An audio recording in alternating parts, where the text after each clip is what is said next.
we're treating psoriasis in children today, we're trying to decrease the redness, the scaliness, the highly visible signs of psoriasis that sometimes alienate children from other children and make them different in the eyes of adults as well.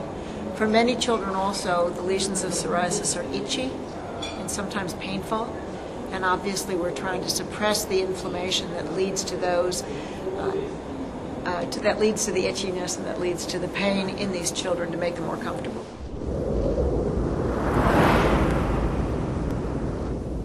The biologics, which are pretty much right now the inhibitors of TNF-alfa for use in children, we've had more and more experience with, and I'm getting more and more comfortable with their use.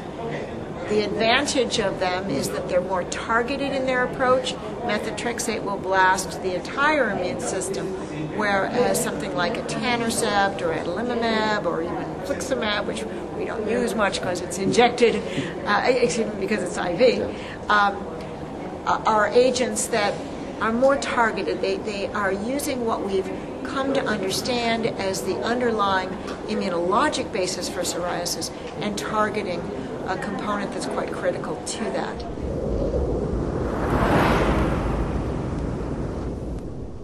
It's been available for 10 years in the United States for treating as young as 4 years of age for juvenile idiopathic arthritis. So we have experience for other immune disorders. The safety profile, though, may be different with psoriasis versus juvenile idiopathic arthritis versus inflammatory bowel disease. Those each have somewhat different underlying causes, and there are underlying risks of the disease itself towards the development of immune disorders like lymphomas, for example. So it's hard to extrapolate from one to another, and I think we really need quite a bit more experience in children to really know that there's not any long-term risk of these agents. Short-term wise, it seems very safe. I've never had a problem with any patient that I've treated with a biologic.